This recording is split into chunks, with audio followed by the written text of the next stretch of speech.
Hello friends, welcome back to my channel. My name is Ankur मेहंद्रत्ता।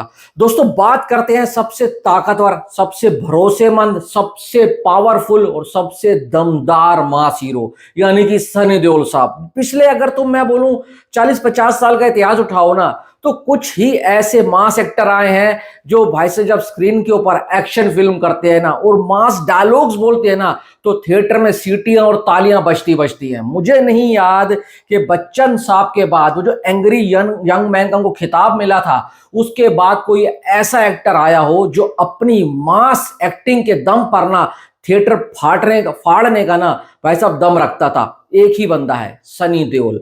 अब सनी देओल की अगर मैं मास फिल्मों की बात करूं ना, तो बहुत फिल्में की हैं, अनगिनत की हैं, और पब्लिक उनको ऐसे ही रोलों में पसंद करती है। भाई साहब, मैं तो उनकी जिद्दी, सलाखे, घातक, घायल ये फिल्में कभी भूल ही नहीं सकता, क्योंकि उन्होंने जो दिया है ना इंडस्ट्री को, वो आज साउथ कॉपी कर रहा है। सनी देओल का जो मास फैक्टर था ना, वो बॉलीवुड भूल चुका है, वो नहीं बना रहा।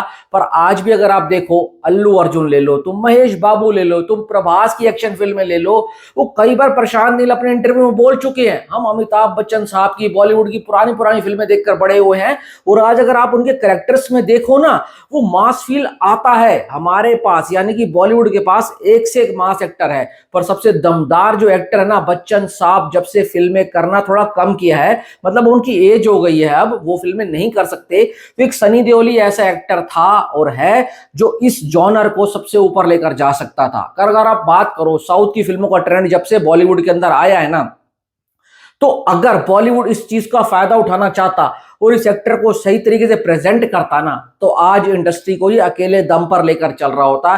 फिर भी नेवरदलेस कहते हैं, देर आए दुरुस्त आए, इस बंदे ने फिर से कमबैक किया और इतना तगड़ा कमबैक किया कि पूरी इंडस्ट्री को हिला दिया। गदर 2 आती है, 500 करोड़ से ऊपर का बिजनेस करके जाती है। भाई साहब, जाट को हर कोई हल्के में ले रहा था, पर जाट ने भी एक ऐसा नंबर किया था, उसके बाद इंडस्ट्री की निगाहें इनके ऊपर गई। हर कोई कह रहा था कि गदर 2 जो है ना, सीक्वल फैक्टर के ऊपर चल गई, पर जब जाट ने पैसा कमाया तो भाई साहब मेकर्स का, प्रोड्यूसर्स का, डायरेक्टर का विश्वास आया और इनको भर भर के फिल्में मिलने लगी। अब देखो, आपको पता है जब बॉर्डर 2 आएगी तो वो भाई दबाकर पैसा कमा कर जाएगी। उसके बाद नेटफ्लिक्स के साथ इनकी एक और फिल्म आनी है, और आज अनाउंसमेंट हुई है कि इनको एक्सेल एंटरटेनमेंट यानी कि फरहान अख्तर, रितेश सिद्धवानी, देखो फरहान अख्तर, रितेश सिद्धवानी का एक ऐसा बैनर है एक्सेल एंटरटेनमेंट। जब ये फिल्में बनाते हैं तो विश्वास होता है कि बढ़िया कंटेंट लेकर आ रहे होंगे। उन्होंने इसको साइन किया है।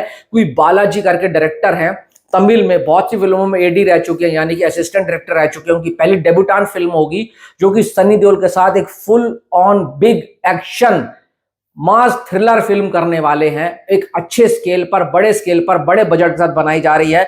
दिसंबर में ये फिल्म फ्लोर पर जाने वाली है। अब बंदे का कमबैक देखो, कैसा कमबैक हुआ है। रामायणा इनके पास है, हनुमान जी का कैरेक्टर है, एक हनुमान जी के ऊपर अलग से पूरी फिल्म आनी है, वो भी रामायणा से लिंक ये करेंगे। और इनके पास एक लाहौर 1947 है, जिसको भाई साहब तलवार लटक रही है, वो पत्नी आएगी या नहीं आएगी। ये सूर्या थी, सफर थी, उनका भी काम हो चुका है।